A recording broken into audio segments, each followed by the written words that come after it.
Bienvenidos a Desafío.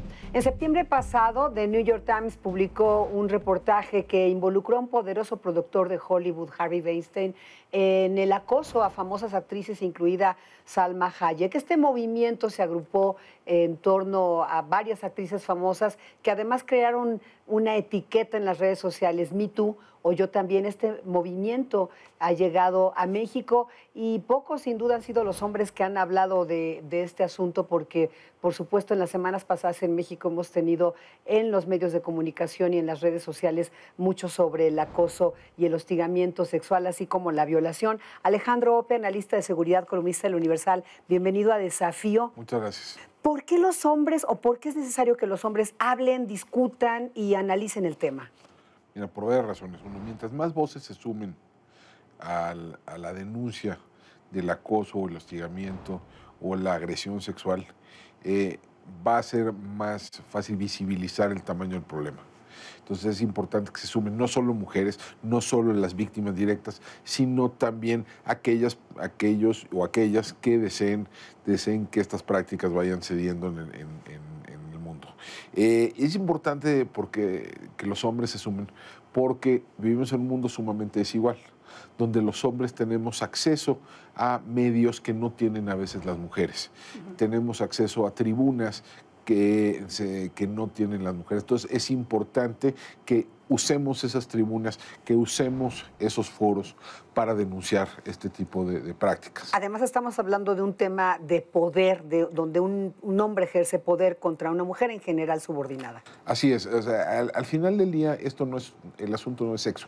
El problema no es de sexo, el problema es de poder, de influencia, de jerarquías, de control. Y entonces al final del día es un asunto, nos guste o no, es un asunto político, aunque tenga lugar a puertas cerradas. Tú en tu artículo, ellas no denuncian, enumeras una serie de razones por las cuales las mujeres no denuncian. Primero, la cifra negra, la de las mujeres que no denuncian, es altísima, Alejandro. Elevadísima, ¿no? Digo, en delitos sexuales la no denuncia probablemente ronde el 98-99%.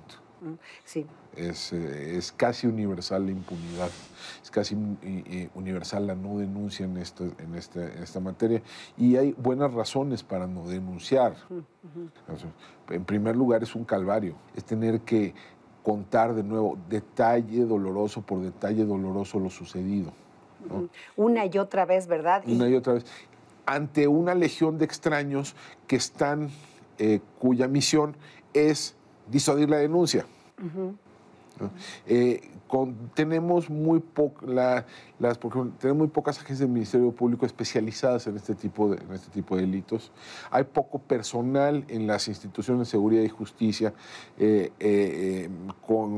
especializadas en la atención a delitos sexuales o acoso, u hostigamiento, o agresión sexual.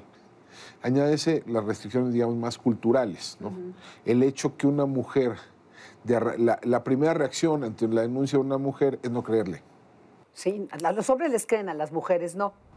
Sí, no, es exactamente. Hay allí, o sea, en la cultura hay un sesgo en contra de las denuncias de las mujeres. Y luego el estigma, Alejandro, porque claro, recuerdo específicamente, aunque son casi todos, el caso Mara. Iba vestida así, andaba en la madrugada, se tomó una cerveza. Claro, claro, es decir, es de nuevo, echarle la culpa a la víctima, ¿no? Es denunciarla por quién era, por qué, cómo vestía, por qué hacía, por qué bebía, por qué dijo, como si fuese su culpa la agresión, ¿no? Digo, el caso de Mara Robledo en Puebla es dramático, pero hay muchos otros de ese tipo, ¿no? Y lo vimos en las redes sociales, que esa es otra parte, porque antes a las mujeres efectivamente que se salían de la norma las juzgaba el Santo Oficio o la Inquisición, y ahora la vimos en las redes sociales, en las recientes denuncias por acoso sexual o por violación. Claro. Se acabaron a las mujeres que estaban denunciando. No, y además hay una incomprensión del contexto en el que sea la denuncia o la no denuncia, ¿no? Dicen, ¿por qué los casos que se conocieron, ¿no? de actrices, de personas del entretenimiento que hicieron denuncias de acoso? ¿Y por qué lo hicieron ahorita? ¿Por qué no hace 10 años cuando presuntamente sucedió el hecho? Bueno, pues porque en su momento había un desequilibrio de poder brutal entre el agresor y la víctima, porque estaba en juego la reputación, el futuro, la carrera o incluso la integridad de estas mujeres. O a veces hasta el sustento, Alejandro, Claro, si se da en el ámbito laboral, ¿no? Por supuesto, ¿no? O sea, hay todavía mucho más de lo que nos imaginamos. Hay un quid pro quo que se da en el ámbito laboral, ¿no? Intercambio de favores sexuales por beneficios o por simplemente la permanencia en el empleo, ¿no? Y aún cuando no hay, digamos, ese tipo de comercio tan abierto, ¿no? de un arreglo transaccional tan abierto, hay sí, el uso del poder para obtener este tipo de favores, ¿no? Aunque no sea obvia la transacción, déjame ponerlo así, ¿no? Claro. Alejandro, ¿se da solamente en el ámbito laboral, alcanza otros ámbitos? ¿Y de qué edades son las víctimas? Bueno, las víctimas son todas las edades. Bueno, tienden a ser más bien jóvenes, pero las jóvenes son más propensas a ser víctimas, pero se da en todos los ámbitos y en todas las edades, ¿no? ¿En las escuelas? En las escuelas esto es un fenómeno aparentemente muy serio que se empata con el fenómeno del bullying, con el fenómeno del acoso, ¿no?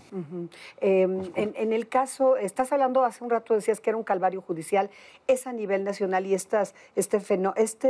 pues no te diría fenómeno, esta tragedia y este delito está ocurriendo a nivel nacional, porque además es un delito de acuerdo a la Ley General de Acceso de las Mujeres a la de violencia. Déjame ponerlo, y es un delito que incluso en algunos códigos penales no está tipificado plenamente, ¿no? Recientemente se registró un avance, al menos desde el punto de vista de información. El secretario ejecutivo del Sistema Nacional de Seguridad Pública empezó ahorita en enero a publicar una batería de información sobre violencia de género, que incluye no solo las denuncias ante el Ministerio Público, sino también las llamadas a los números de emergencia. Y entonces ahí empezamos a ver la dimensión del fenómeno es mucho más grande de lo que imaginábamos, ¿no? Y además empezamos a ver el fenómeno cuando sucede a puertas cerradas, cuando sucede en el ámbito doméstico, correcto, en el ámbito del hogar. Y es enorme, Justamente por eso que estás diciendo, 7 de cada 10, o más bien se cometen 7 feminicidios a diario. 7 homicidios de mujeres al día. Y muchos no son catalogados como feminicidios justamente porque no se investiga a veces de manera correcta, exactamente, ¿no? O sea, es decir, el feminicidio es, en términos de la definición legal, un homicidio de mujeres por el hecho de ser mujer. ¿No? Es decir, el móvil es el factor decisivo. Ahora, ¿cómo se determina ese móvil? Bueno, muchas veces, por ejemplo, si está involucrada, hay violencia sexual involucrada, por ejemplo, ¿no?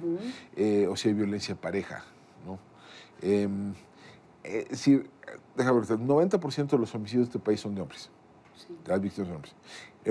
Hay una diferencia cualitativa entre la violencia contra los hombres y la violencia contra las mujeres. Sí. Déjame darte algunos datos. En su mayoría los hombres son ultimados, son asesinados en vía pública, fuera de su casa.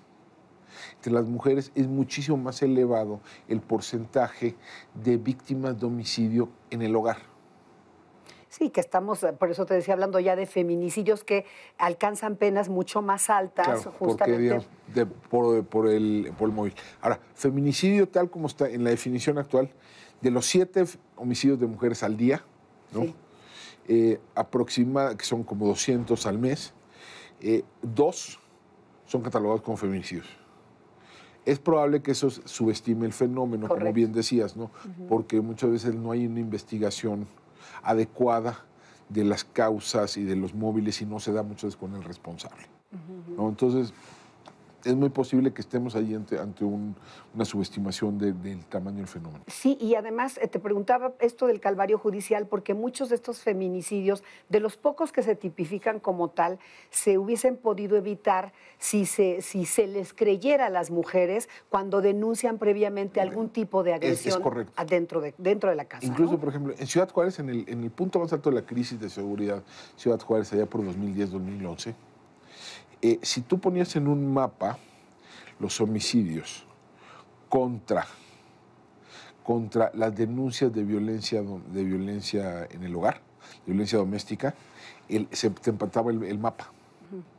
Era muy cercano. Entonces, eso sugiere que si se hubiera intervenido de manera temprana en esos casos de violencia doméstica, hubiéramos podido haber evitado muchos homicidios posteriores. ¿No? Es un indicador, la violencia intrafamiliar es un indicador temprano de otras formas de violencia. Correcto. En este contexto, Alejandro, por último, Sí. quisiera preguntarte algo muy importante, porque es un contexto de violencia hacia las mujeres, hacia las niñas y las mujeres. Acabas de realizar un estudio. Sí, es un trabajo para la UNICEF. Para la UNICEF. Sobre la operación de las Procuradoras de Protección. ¿No? Las Procuradoras de Protección de niños y adolescentes es una figura que era antes conocido como las Procuradoras de Protección del Menor y la Familia. ¿No? Estas nuevas Procuradurías de Protección surgen de una reforma de la Ley General de Derechos de Niñas, Niños y Adolescentes aprobada en 2015 y que le da otro tipo de carácter. Se busca salir del enfoque asistencialista, ¿no?, de que tenían las viejas Procuradurías, a un enfoque de restitución de derechos. Entonces, las Procuradurías tienen ellos un rol coadyuvante en prácticamente todos los procesos legales y administrativos que involucran a niños que son sujetos de violencia, por ejemplo. Pero que nos revela desafortunadamente que ahí también hay un ejercicio de violencia contra menores, pero y digamos, el Estado está obligado, el Estado está obligado, en términos de la ley y en términos de tratados internacionales, a restituirle los derechos a esos niños, niñas y adolescentes de manera integral. El problema es que no nos hemos dotado de los recursos presupuestales suficientes para hacerlo. Entonces, y el marco, las instituciones que tenemos para hacerlo están desprovistas de personal, de material, de equipo, de todo género de suministros necesarios para hacer la labor. Y es uno de los muchos desafíos, ¿no?, que tienen que enfrentar, desde luego, el próximo presidente de la República, los gobernadores, los alcaldes en este periodo electoral. Creo que es importante poner el acento en esto y pues queremos agradecerte mucho que hayas estado aquí, sobre todo subrayar, enfatizar que tú eres uno de los pocos hombres que están no solo con el conocimiento de tu tema, sino con una convicción hablando de temas de niñas, de niños, de mujeres y adolescentes que están siendo víctimas de violencia en este momento en nuestro país. Alejandro, muchísimas gracias. Muchas gracias, Estela. Muchísimas gracias al auditorio.